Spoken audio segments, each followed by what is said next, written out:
Good evening, ladies and gentlemen, and welcome to episode something of the Not the 76 o'clock news podcast.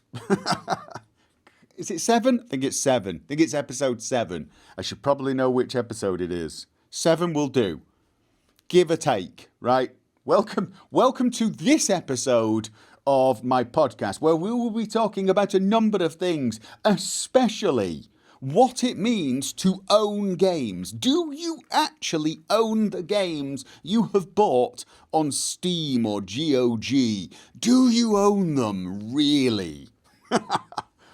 Yes. Oh, but before that, this video is being brought to you by our sponsors. The Leonard that Stole Christmas. Buy this t-shirt or the reindeer gets it. Just a quick reminder that we are selling Christmas merchandise. Wolf Claw? See? I did it. I did the shilling thing. Are you oh God, I forgot to tweet. I forgot the tweet. I'll be back in a second. Okay, so they're done. I've got it done. I apologise. I actually do apologise in advance if I seem a little off tonight, perhaps a little low energy. I'm going to try and keep the energy up. I'm not at my best. I'm running a bit of a fever on account of I got an infection in my elbow of all places.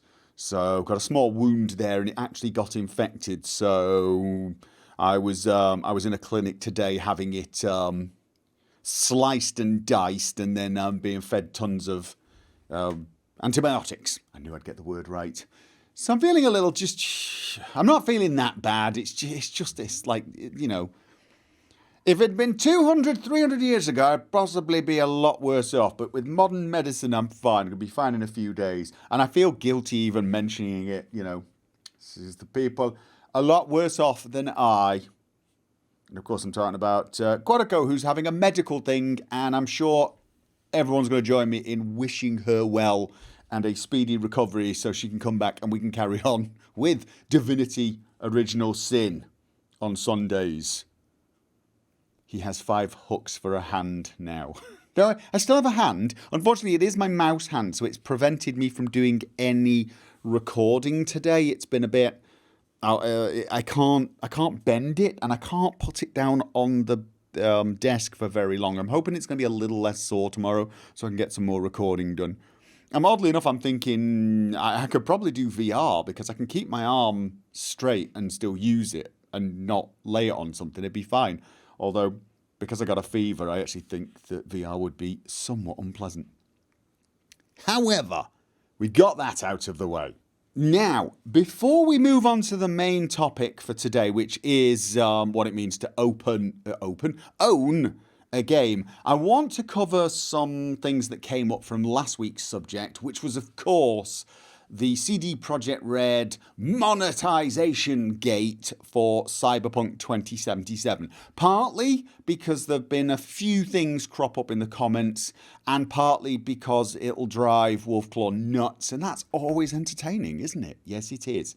No, there's no 76 rant. No, there's not. Which means we can go straight to this. Somebody in the comment section of the last podcast did get a little heated and a little annoyed because nobody, including myself, was talking about the fact that CD Projekt Red have already used loot boxes in their game Gwent. So why do we trust them? Why is everyone so trusting of a company that has given us loot boxes? And it's not a terrible question. It isn't, if you think about it. It is actually a reasonable question to ask. Why did they get away with releasing a game that essentially uses loot boxes as a monetization tool? And I'm going to take a wild stab in the dark here, because here's the thing. I don't really play card games. That's just how card games are monetized. as long as they're free to play. But I think most card games that are popular, aren't they free to play with loot boxes? So it's just I think, because as I pointed out to them, no one minds that. Nobody minds that. No one's complained about it. And I think it's because that's just kind of accepted. No one cares about Gwen. Gwen was actually well received. So I honestly think it's something to do with the fact that that is how card games seem to be monetized. But I think it goes beyond that a little bit. I think it goes beyond that. I mean, the fact that it's free to play definitely helps as well. They could have gone with normal microtransactions, you know, which are less drama inducing than loot boxes. But I actually think microtransactions, rather than loot boxes, in a card game almost feels wrong. Sort of. And I think it goes back to a few things. The first thing is collecting cards in packs where you don't know what is in the pack. That's a very old idea. It predates computer games as far as I know. I don't know. I mean, in America you had all these baseball cards. I think we had football cards in England, and perhaps even superhero cards. You know, you buy packs of cards and you'd open them up and there'd be random cards inside. I seem to remember this being a thing when I was a kid. Isn't that sort of a little common in some countries where you buy cards and you don't know what you're getting inside, and it's a bit of a, you're opening it up and, oh, here's what I got, here's what I got, here's what I got. So there's something about packs of cards that doesn't seem all that inconsistent if you move it into a card game. I would also say, because it's a card game, the association with gambling is almost automatic. But it did make me think, if you consider the kegs and the card packs in these card games to be gambling and thus unsuitable for children, why aren't these packs of cards, why aren't baseball cards considered gambling and specifically aimed at children? Well, usually. Because they are, aren't they? Because this is what I was thinking. It's a card game. You sort of, it's a free-to-play card game. You know what you're getting. There's an element of gambling in it. It's almost like you've walked into a casino. And I think perhaps this is the reason card games do not get the same level of ire when it's loot boxes. You kind of go into that game eyes open that there's an element of random chance here, and you're going to spend some money and maybe you'll get the cards you want and maybe you won't, or something like that. I think there's an element of, you're in Vegas, you can't act like you're shocked about gambling. Loot boxes in other games, well, it's like, you know, you're playing a shooter. You didn't play a shooter because you wanted to play on a one-armed bandit. You didn't play an action-based Lord of the Rings game because you wanted to roll the dice on a craps table. You played it because you wanted to murder orcs and keep murdering orcs, really. You know what I'm saying? So I think the loot box thing has been jammed into every sort of game because it is addictive. In places it just doesn't belong and it annoys the snot out of us. But in a card game, the idea of getting random packs of cards where you don't know what's inside almost makes sense, and is already, you know, it's already in a game that hints at gambling. I don't know. I mean, honestly, I'm pulling this out of the air almost, trying to figure out why nobody really cares too much. You know, why is it? But they don't. So what I argued with this person was, it's still wise monetization. CD Projekt Red have read the market. They've understood that the audience, it's not just that the audience will spend money on loot boxes in a card game. The audience doesn't seem to object to it. It's not considered consumer unfriendly. As to why, I can only guess a little bit, but I don't play these games, so I don't know. I honestly don't know, but it is a good point, and he had a point bringing it up, even if he was the lone voice of no, they can't be trusted because they've already done loot boxes. As I did say to him though, when you look at Cyberpunk 2077 multiplayer, I did not think that it was going to have loot boxes, not because CD Projekt Red can be trusted to never give loot boxes, but because I don't think the Cyberpunk 2077 multiplayer is going to be a card game. If it turns out they have a Cyberpunk 2077 card game, I suspect it will in fact actually have loot boxes. It'll be free to play and have loot boxes. That would be the monetization, and it would indeed be probably the correct one. But if it's anything else, I don't imagine that CD Projekt Red would put loot boxes in. If it's a live service, a sort of never-ending survival game in Night City, I don't know how that would work, then yeah, it could end up with microtransactions. Or a subscription, but nobody but me and a few other old farts like the idea of a subscription system. There are other ways of doing those live service games, actually. You could have a full price game and then instead of charging a monthly fee for a subscription or microtransactions, actually do regular massive DLC updates, where you release a $60 expansion pack and it increases the maximum level by 10 and it gives you a whole new world space to grind crap in and so on, and loads of new monsters. Something substantial. I could see that being one option for monetization, but I do know a lot of people get annoyed by that. They're like, no, I want to pay $60 for the game. I don't want to keep having to pay. Because if you think about it, DLC-sized updates, they're not as bad as microtransactions. They're not. And there are actually some big reasons why I think expansion pack size DLCs are so much better than microtransactions.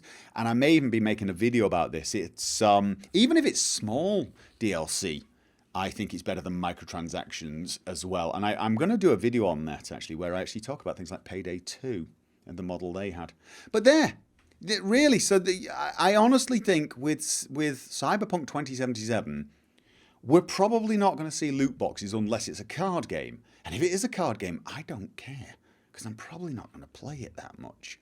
And I know that's really self-centered, but part of the reason I don't care also is I suspect if it's a card game, no one else is going to care that it's loot boxes, because card game players don't care and everyone else isn't going to be playing it. If it's a live service and it's free to play and it has microtransactions that are not too egregious, I actually think no one will really care that much. It's kind of like Warframe. It's, I won't play it. I've actually given up on live services that have a microtransaction business model. I've decided it's just genuinely unhealthy.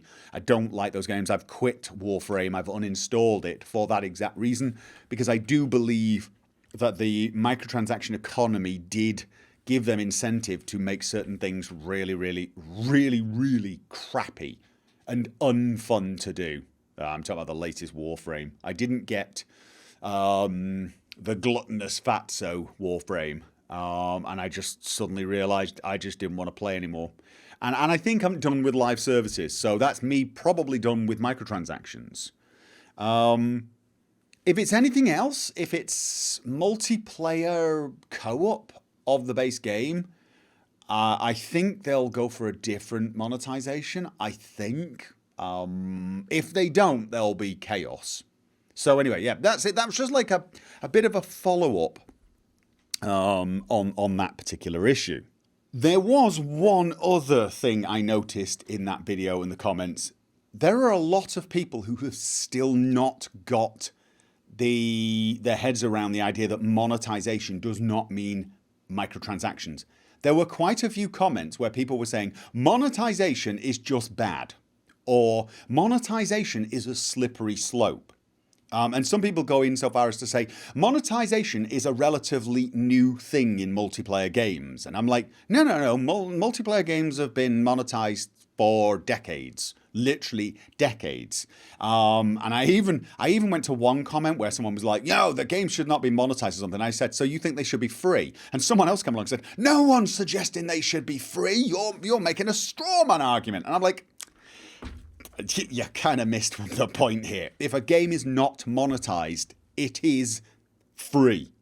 If something is not monetized, it's absolutely free. That is, by definition, the thing. But I think a lot of people don't think of monetization as meaning, well, monetization. I think they actually think it means the more nefarious forms of monetization. And actually, I can sort of understand why. Monetization is not a word that comes up in your day-to-day life unless you're a businessman or, in a finance department.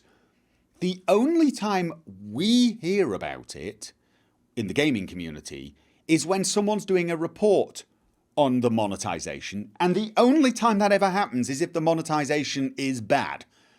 Nobody ever makes sexy articles about monetization unless it's going to cause drama, right? Because it's not a sexy subject.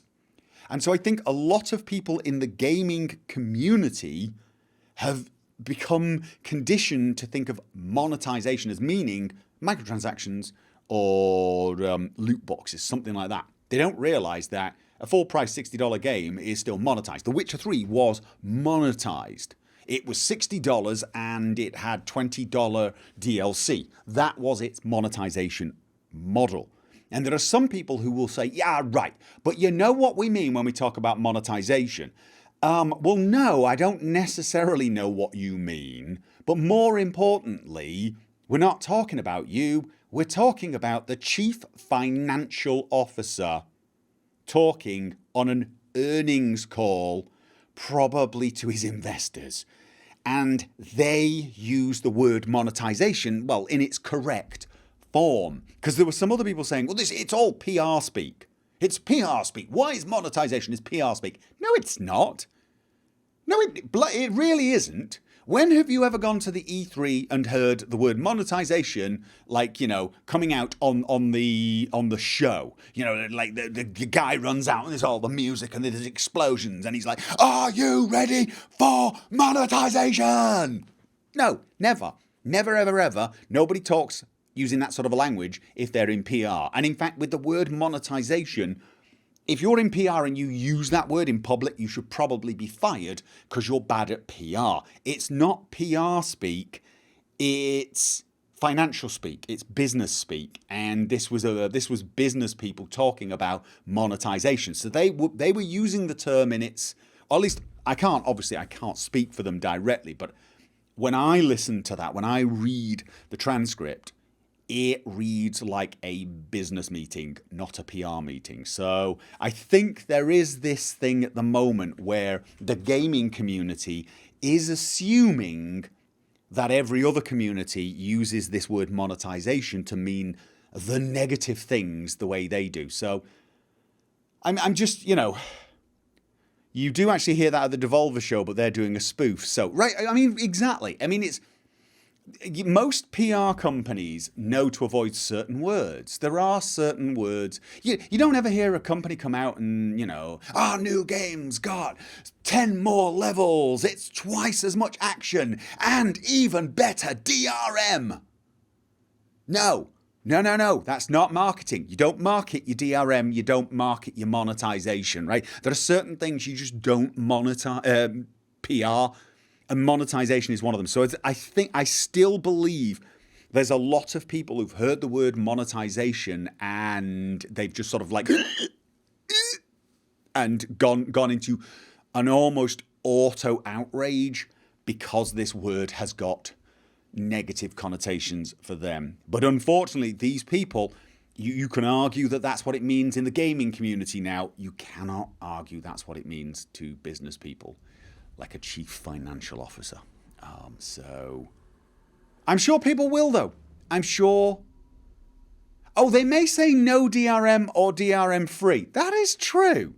They're never going to come out and say no monetization. Well, if they do, they're lying to you. This game will have absolutely no monetization. We want to give you money. Nope, we don't want it.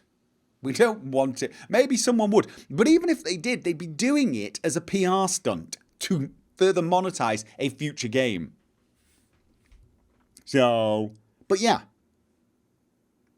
Yeah, monetization just literally means how something makes money. It's a way of making money on something. So every single solitary game that's not completely free is monetized. And I want people to understand that because in this particular case, I mean, I'm not those people who really wants to go grammar Nazi all the time.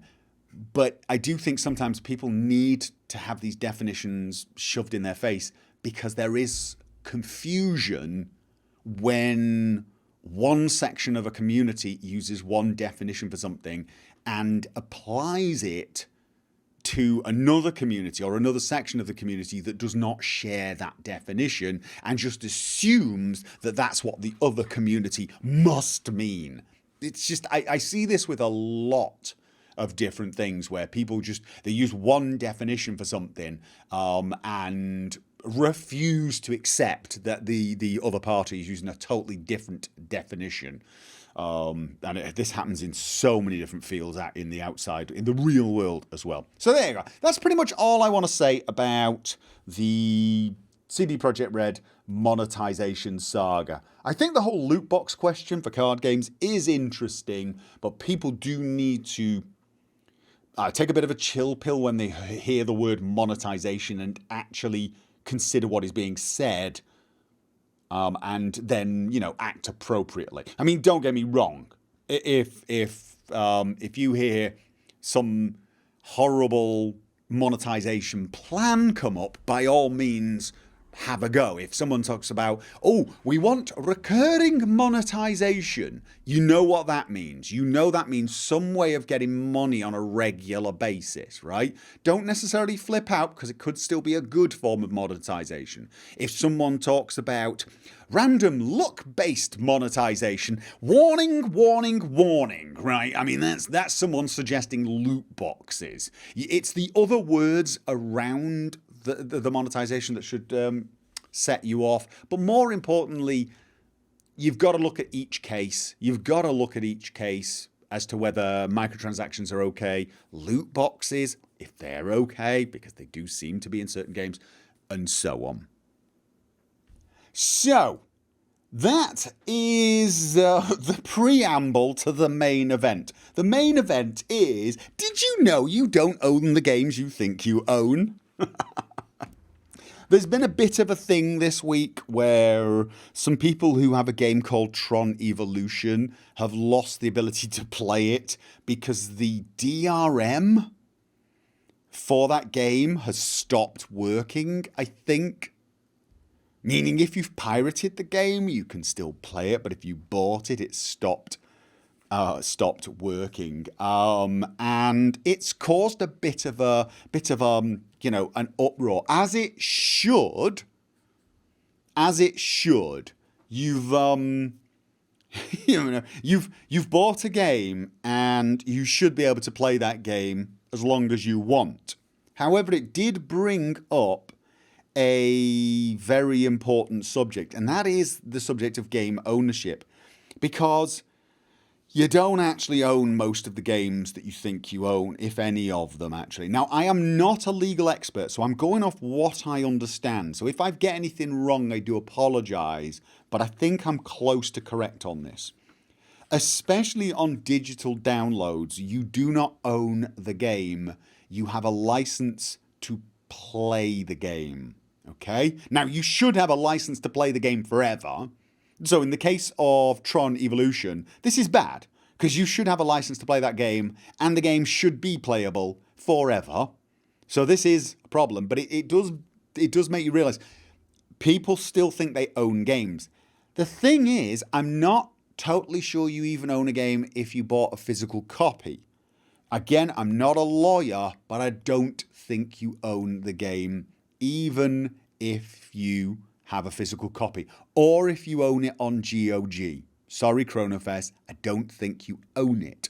You can download a backup of it and you should be able to play it forever, even if GOG goes down, but you don't own the game, as far as I know. Even with a physical copy of the game, you got a box set, you own the box, you own the DVD, the CD that the game came on, you might own the maps and all the other little things inside. But the data that's on that disc, you don't technically own it, not as we consider ownership in general. Because we think of ownership as, I could do what I want with that game, right? With whatever I own. And I hear people say things like this all the time. I bought the game, I can do what I like with it. No, you can't. Well, okay, I also need to distinguish between can do something and legally allowed to do something, right? You probably can do a lot of things with these games, but some of those things may not be legal. It's kind of like you can drive faster than the speed limit, but it's not necessarily legal, right? You can break the law, but it's still breaking the law. And with games, I don't honestly think you own it. There are restrictions on what you can do. As I said, in the classic sense of ownership. You cannot take the files from that game and use them as you will. You could not take the files from one game and use them in another game that you own. Technically, you will technically be breaking the law. Will you get away with it? Yeah, but you will technically be breaking the law. And this actually applies to more than just games. It's true of music and it's true of movies. So for example, if you buy a movie and then you take that movie into your class, if you're at university or something, and like 60 people watch it in your class, you're breaking the law. You may own that DVD, you may own that movie, but you cannot walk into a lecture hall and start playing it. I think the limit is something like 6 people can watch it. You have a license to watch that movie and you have a copy of the movie on the disc that you own, but you don't own the movie the way that a lot of people think they own it. Like, it's mine, I own the data, I own the zeros and ones and can do with it what I want. Again, this is a bit of a grey subject because it does need interpretation by lawyers, but it's kind of important to realise this. I mean, there are so many cases where people own games, air quotes, on Steam, and then they lose access to their Steam account. Then that Steam account is deleted, and they lose all their games. Well, what happened? Well, no, they just lost the account that was licensed to use those games, so they no longer actually can use. They don't own the games. But it is true on box sets.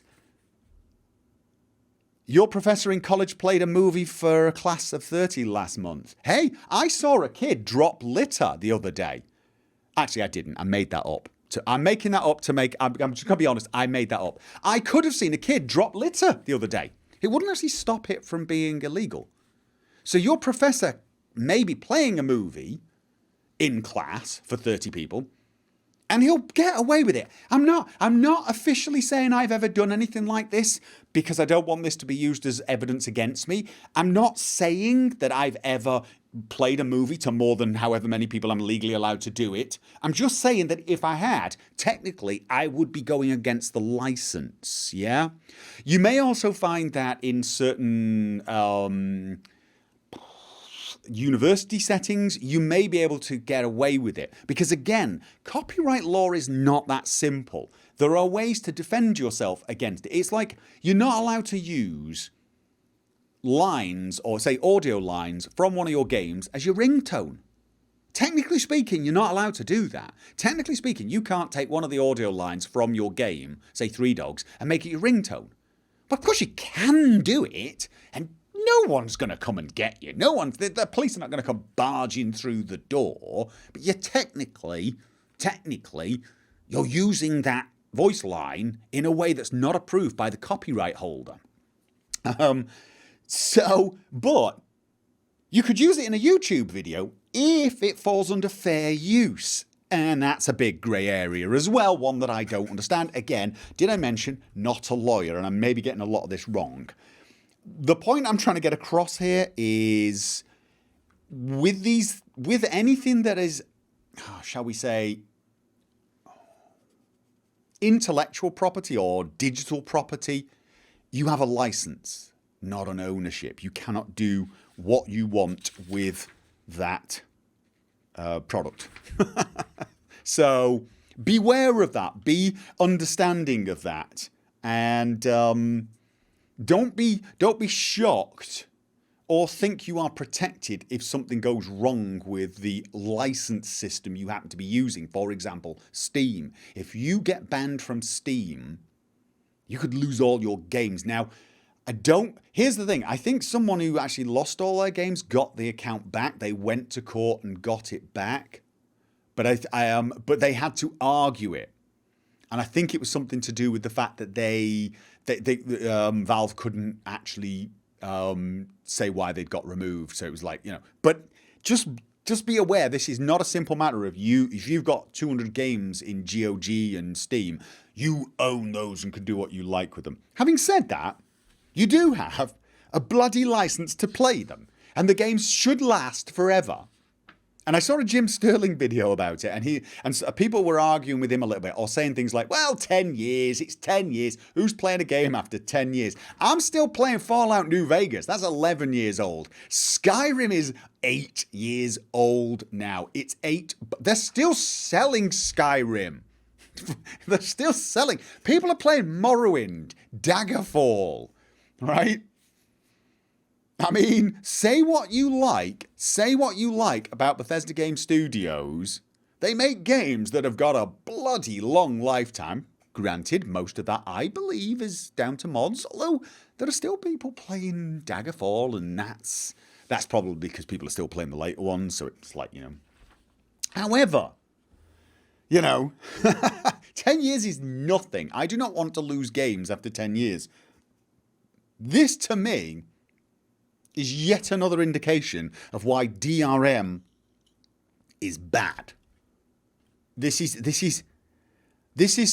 to me, this shows that DRM is the culprit here, not the ownership of games. DRM or not, the licensing would be the same. Yeah, maybe, but if your license says you can play that game forever, but the DRM stops you, then something is wrong, right? If you've bought a copy of the game and you have the legal right to play that game, and they don't specifically say, until the DRM is no longer supported, then I believe you should be able to play that game forever.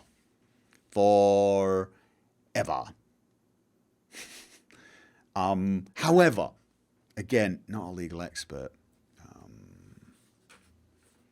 GOG allows you to have a copy downloaded. Steam can stop.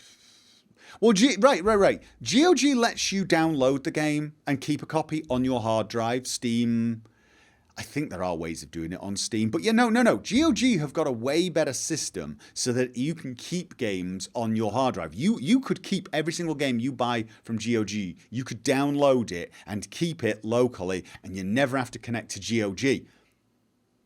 That does not mean you own the game any more than you own it on Steam. It does mean that they cannot revoke your license. It does mean GOG cannot revoke your license to play those games. So Steam can revoke your license, GOG currently can't. Yeah?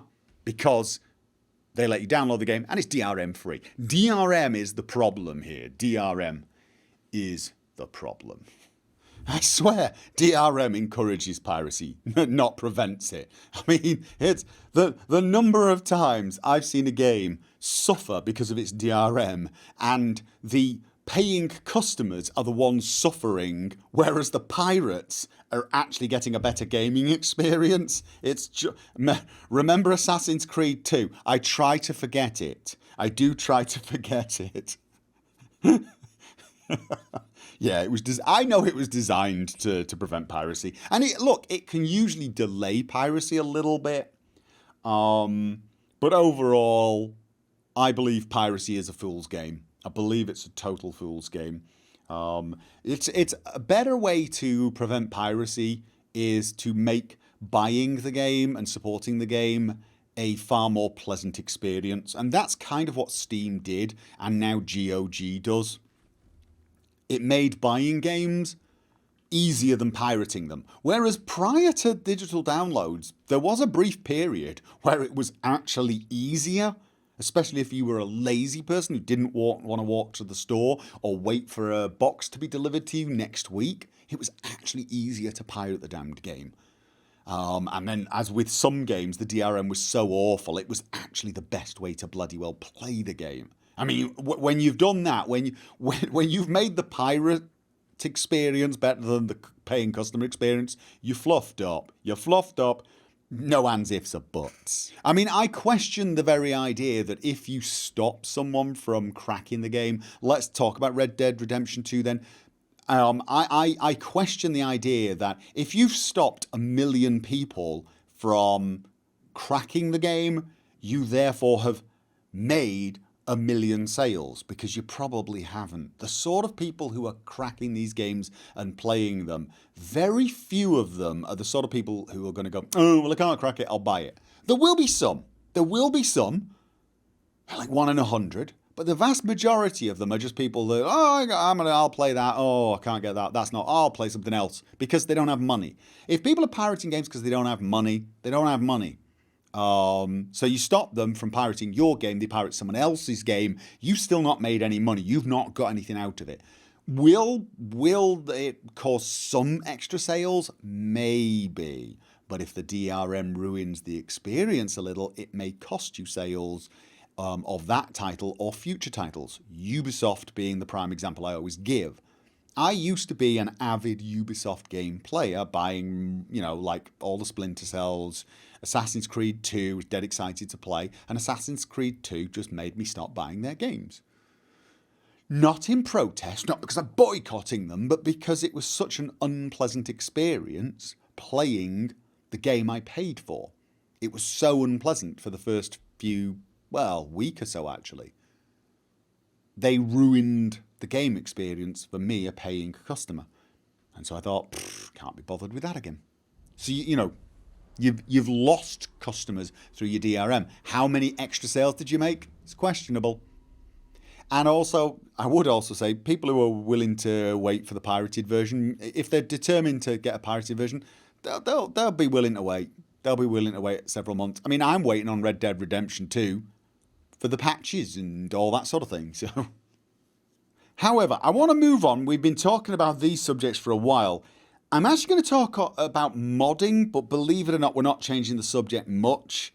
I do want to talk about this whole idea of ownership again and how it applies to modding, because I did see some comments in a thread about the unofficial Fallout 4 patch and the fact that it's not been converted for VR. And there were some people, one person really questioning the official reason why the unofficial patch has not been officially converted to VR. It's not being worked on. I can tell you that the unofficial patch for Fallout 4 in VR has issues, major issues, caused some serious problems for me, so I wouldn't recommend using it. They're not going to fix any of those issues, and indeed they do not support the unofficial patch for Fallout 4 VR because technically it would be promoting piracy. And this was something that a few people did not seem to understand. And I've seen this before on other issues. The thing is the unofficial patch requires all the DLC, and none of the DLC is officially supported. Neither are mods, actually. Mods are not officially supported, but the DLC is not sold for Fallout 4 VR. We all know you can get it working, but technically, that's piracy. And that's something that somebody was arguing against. I bought this DLC for Fallout 4. I could do what I like with it. Right? Well, no, you can't. I mean, you can do it. You can bring it into Fallout 4, but technically, you're not legally allowed. You're technically not legally allowed to do that. And there are reasons for it. It's all to do with licensing. Specifically, it's the licensing for the assets used in that game, actually. And for a lot of people, they're going to immediately think, oh, this is because Bethesda are being funny about it. No, Bethesda are not the copyright holders exactly for all of the resources, specifically the audio. So when you get music or voice lines for a game, you could outright own them. It is possible, but I think it's far more usual for you to have a licensing agreement, especially voice actor lines. I don't think it's common to have voice acting lines where a company just owns them and can do what they like with them. So the person who did the voice acting for them can't use the lines either, but the company, the game dev, can only use those lines within the context of the game, and there's within certain parameters. There is an agreement made up regarding the assets. The reason I'm talking about this in the modding setup was, as somebody has already mentioned, this is why the Fallout 3 remake team couldn't use the Fallout 3 lines. This is precisely why they couldn't. The Fallout 3 team actually asked permission to use the voice lines from Fallout 3 in Fallout 4, not to ship them. And when Bethesda said, look, we just can't give you permission for that because we don't have that right. We've licensed those lines to be used in Fallout 3. We can't use those lines again in anything else either, right? And we certainly can't give you permission. If we use them in another game, we'd have to have a better license with the voice actor. But a lot of people were misinterpreting this and thinking, oh, what this means is you're not allowed to ship the Fallout 3 voice actor lines with your mod. But you could make it so that it uses the lines if it finds them, air quotes time. And of course, what they were saying there is you just go into your Fallout 3 installation folder, you find the audio files, you unpack them, you copy them across to Fallout 4, and hey presto, you'll be able to access those voice lines from this Fallout 4 mod. And it turns out that no, you can't do that, because the very act of including paths in the mod to point to those files means you're aiding and abetting copyright theft. Would anybody take them to court over it? Probably not. But they weren't willing to take that risk. It's like, could some of the voice actors come up and say, hey, no, you're not allowed to do this, and Bethesda gave you permission, we're going to go against Bethesda. This is why Bethesda couldn't give permission, because they'd be in trouble. So, a lot of people are like, well, no, you're not shipping the lines, so it doesn't matter. That's not how the law works. If it's really obvious that you intended for an act of piracy to occur, for your mod to be fully functional, you will be considered to be an accomplice in that, so to speak. And people were coming up with all sorts. Well, why don't they just rename the audio files like 1, 2, 3, 4, 5 so they use completely different names and then have a program that puts them in place?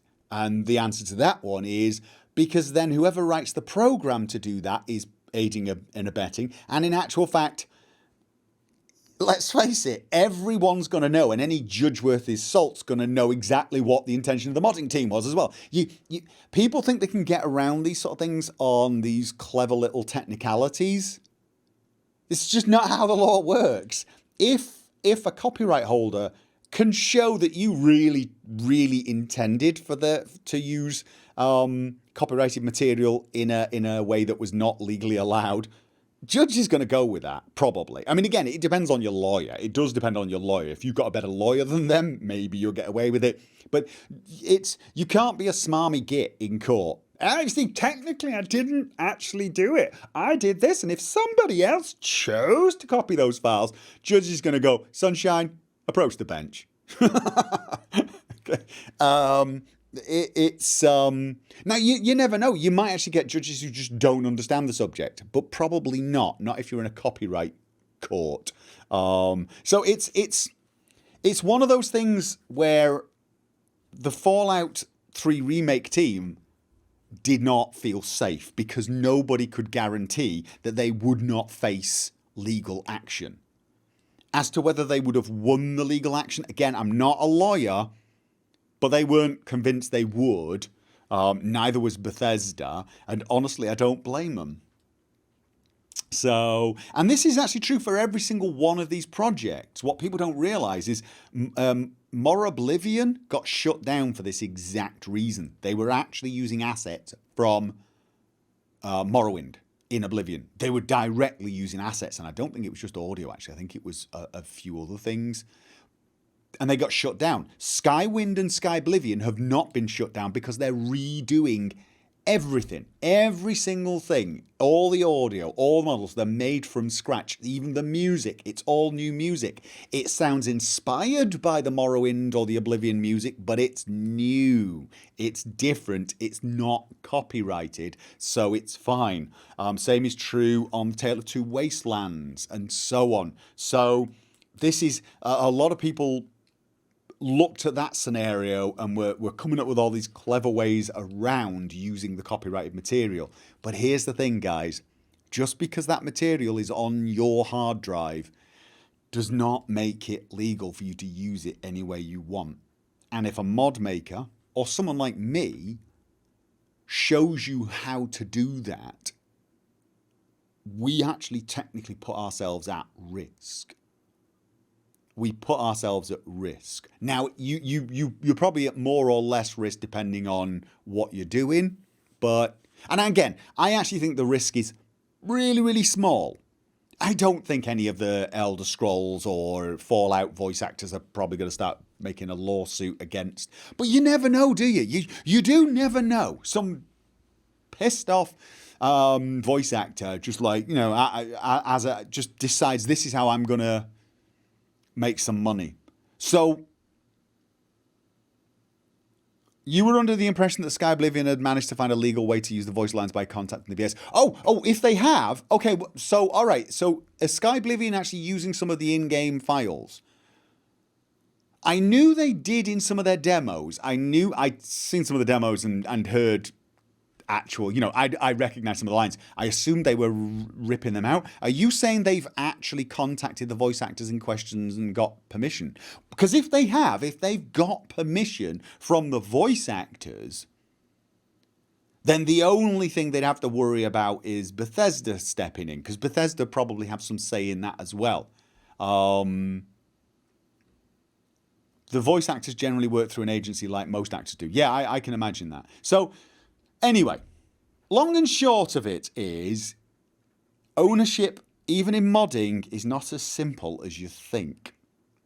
And it's not even a black and white issue. There will be people in the video on demand who have typed in things like, no, I own the thing. I definitely, and it will be like black and white to them. But it's just not the way it works. Even you'll get copyright lawyers who'll say, I think you're safe if you do that. Right? Or, the chances of anyone, I wouldn't say they say chances. I think you get a copyright lawyer to come along and some of them would say, hey, yeah, I'll take that case and defend you if they do it. But some other copyright lawyer would say, not sure about that case, because that's how it works. That's the law. Copyright law it's messy and you've got no idea who's going to win. You really don't. And if you break the copyright, if you break the licensing agreement that you have got with the game, or if you're a modding team and you do that, you do expose yourself to possible legal action. And this is why the unofficial Fallout 4 patch apparently is unwilling to support Fallout 4 VR. Probably also don't want to spend the time. They're probably also like, no, I don't want to spend the time on that. But they do have a point. Technically, if they do support it, there could be an argument that they're aiding and abetting something that could be deemed illegal. So exposing yourself can also get you in trouble. Ha ha, very, very funny. What I would say is when you're trying to judge these modding teams for, either shutting down, like the Fallout 3 remake has restarted, but it's shut down for a while, and some people did judge them harshly for not doing their super plan for getting around this law. Before you judge them, do understand that most of these people are doing this for fun, and the idea that they want to make themselves vulnerable to a lawsuit is, you know, would you? Maybe you've got nothing to lose. Maybe you don't have a family to look after. Maybe you don't mind going to jail. You probably wouldn't go to jail, but you know what I mean. Maybe you would risk it, but would you really? Okay, well, we really have, well, I say we. I really have rambled on massively about the whole what you own and what you can and cannot do with all the stuff you own. And as I keep saying, not a lawyer, may not be getting this exactly right. Although, again, I will reiterate, if you wish to go off and do things with the content that you have bought, because you're convinced you own it and can do what you like with it, do be aware of the fact that there may be some people out there who disagree with you, and those people may well have lawyers. Although, generally speaking, if all you're doing is using the sound file for your ringtone, you're probably okay. Unless you're really, really famous and you're on YouTube all the time flashing your ringtone. So don't do that. Has anyone ever told me that I sound like David Tennant? No, they have not, and I wish that were true. Wish I had his money and talent as well. Love David Tennant. Absolutely love him. Great Doctor Who. Brilliant Kilgrave. So, we're done with that. We're up to sort of like YouTube and any other business. Oh, right. Most of you've probably seen I released a prelude for Chapter 6 called So Thane. And believe it or not, there are some people who are not totally sure where that chapter's heading. So apparently I did not use the word Thane quite enough. However, that does mean the return of Leonard. And the timetable is going to go back to 5 videos a week. 3 Outer Worlds, 2 Skyrim. And we're going to see how that goes. And then I'll actually be able to come along and read and answer the comments on the Skyrim one. So, you still have 5.5 seasons to catch up on. Oh dear. The background makes you think of the Civil War. Well, I'm saying nothing. I'm saying nothing. Right? Some of the time, Gopher says the same stuff exactly like David does. Possibly I've got the odd intonation like him on occasion, but that's just true of probably a lot of Brits. But he is, he's Scottish, as someone pointed out. But he does do English accents if he wants. So, yeah. Will I upload the Metro Exodus final review? I've got to find out. I've got to find it. I've got to find the damn thing I recorded. I shouldn't I? I should upload my Metro Exodus final review. I've already started taking down notes for my Outer Worlds review as I'm going along. And so I will try not to forget to do that one. Can't believe I forgot to uploaded the Metro Exodus review. It was a good game. There you go. Spoiler alert. It's a great game. Loved it. Probably preferred Metro 2033 more, and Metro Last Light for that matter. Probably preferred those, but a lot of it was the setting. Still loved Metro Exodus. So there you go. Spoiler alert for the Outer Worlds. It's probably going to be a good review. I'm enjoying the game, although I suspect I'm not going to be fanboying enough for Obsidian fans, because I like the game. It's a good game. It's a very good game. As Wolfclaw, sorry, I'm unscrewing a pen here. If you're hearing squeaking, I don't know why I'm unscrewing a pen. I'll put it down. I've already had some issues with it, so there will be a laundry list of things I complain about. But then I do that on every game even like The Witcher 3 and Kingdom Come Deliverance that I utterly adored, I still complain about something. So there you go. However, we've run out of time. We've run out of time. And I know Quarico is not here. Still wishing you well, Quarico. But we're determined to finish on the hour. So we're not getting that much any other. I've rambled way too much about the whole ownership thing. So we'll have to discuss other things next week. Sorry about that. Dear, oh dear. Dear, oh dear. Quarico will be proud of me, though. Finished on time. So, thank you for joining me for episode 7. We're going with 7, right? We're going with 7. It's probably 7 of this rambly podcast. And I will next week try to cover more actual subjects. Like, you know, the videos and stuff like that. Because I did spend way too much time on the whole ownership thing. And I'm probably going to get 3,000 internet lawyers who are not really lawyers in the comment section telling me how wrong I am and that they own everything. But that's just how it goes, I suppose. The dangers of having an opinion on the internet. Did I mention I'm not a lawyer? Pretty sure I mentioned that. So, thank you very much. I will catch you guys next week. Thank you for joining me. And yeah, see you next week. Doing this in all the wrong order. I'm going to blame the fact that I'm feeling a little under the weather. Good night.